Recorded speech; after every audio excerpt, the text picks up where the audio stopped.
ఇరాన్తో యుద్ధం ముగించే అంశానికి సంబంధించి అమెరికా ప్రెసిడెంట్ ట్రంప్ కీలక వ్యాఖ్యలు చేశారు.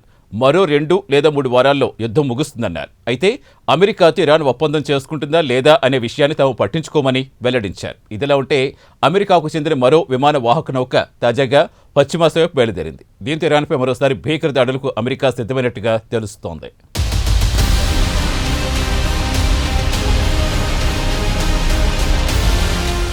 అమెరికా అధ్యక్షుడు డొనాల్డ్ ట్రంప్ ఎప్పుడు ఏం మాట్లాడతాడో ఎవ్వరికీ తెలీదు.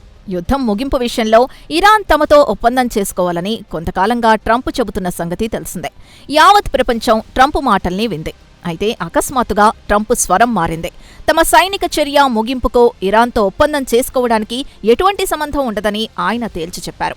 అంతేకాదు, అమెరికాతో ఇరాన్ ఒప్పందం చేసుకుంటుందా లేదా తనకు అప్రస్తుతమన్నారు. ఒప్పందం చేసుకోవడం అనేది పూర్తిగా ఇరాన్కు సంబంధించిన అంశమన్నారు. అయితే ఇరాన్ అణుసామర్థ్యం తగ్గిందని తమ బలగాలు నిర్ధారించుకున్న తర్వాతనే అక్కడ్నుంచి వైదొలుగుతాయని ట్రంప్ వెల్లడించారు. మొత్తమీద ఇరాన్ పూర్తిగా బలహీనమయ్యేంతవరకు యుద్ధాన్ని ఆపేది లేదని ట్రంప్ పరోక్షంగా సంకేతాలిచ్చారు.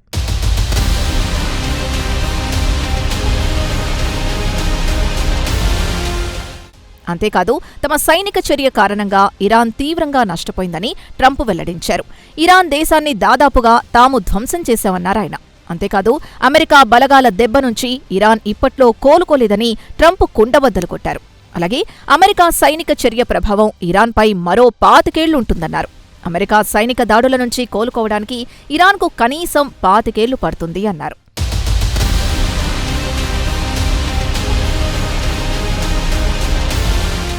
అంతేకాదు, రాజకీయంగా కూడా ఇరాన్ను తాము తీవ్రంగా నష్టపరిచామన్నారు.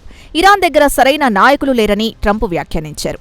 అంతేకాదు, ఖమేనీ మరణం తర్వాత ఇరాన్కు రాజకీయంగా కోలుకోలేని దెబ్బ తగిలిందన్నారు. అంతేకాదు, ఇరాన్కు సరైన మార్గనిర్దేశం వహించే నాయకుడే లేకుండా పోయాడని ట్రంప్ వ్యాఖ్యానించారు. అయితే ఇప్పటికైనా ఇరాన్ ప్రతినిధులు తమతో చర్చలకొస్తే పరిస్థితి మెరుగుపడుతుందని ఆయన వెల్లడించారు.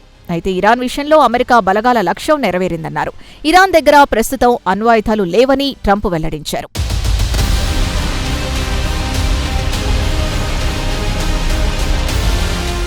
కాగా అమెరికాలో గ్యాస్ ధరలు తగ్గించే అంశాన్ని కూడా ఆయన ప్రస్తావించారు. అమెరికాలో గ్యాస్ ధరలు తగ్గడానికి ఇరాన్లో సైనిక చర్య ముగించడానికి సంబంధం ఉందన్నారు డొనాల్డ్ ట్రంప్. కాగా అతి త్వరలోనే ఇరాన్లో సైనిక చర్య ముగించాలని తాము నిర్ణయించుకున్నట్టు ఆయన వెల్లడించారు. ఇరాన్పై సైనిక చర్యకు ఎండ్ కార్డు పడితే అమెరికాలో గ్యాస్ ధరలు వాటంతట అవే తగ్గిపోతాయని ట్రంప్ వెల్లడించారు.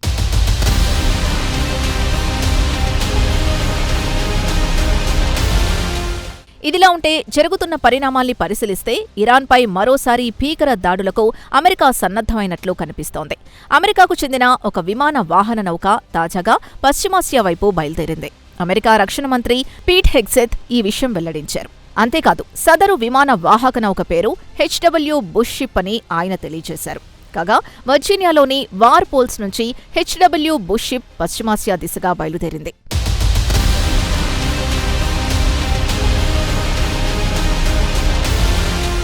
ఇదిలా ఉంటే ఇప్పటికే పశ్చిమాసియాలో 2 అమెరికా విమాన వాహక నౌకలు మోహరించాయి. కాగా తాజాగా మరో విమాన వాహక నౌక కూడా బయలుదేరింది. కాగా ఇరాన్తో జరుగుతున్న యుద్ధం విషయంలో త్వరలో అత్యంత కీలక రోజులు ప్రారంభం కానున్నాయని ఇటీవల ట్రంప్ వ్యాఖ్యానించిన సంగతి తెలిసిందే.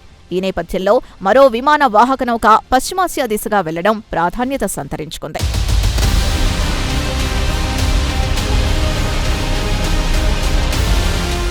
ఇదిలా ఉంటే అమెరికాపై భూతల దాడులకు కూడా అమెరికా సన్నద్ధమైనట్లు అంతర్జాతీయంగా కథనాలొస్తున్నాయి. ఇప్పటికే వేలాది మంది అమెరికా సైనికులు పశ్చిమాసియా వైపు బయలుదేరినట్టు ఈ కథనాలు వెల్లడించాయి. కాగా త్వరలో మరికొంతమంది వెళతారని తెలుస్తోంది.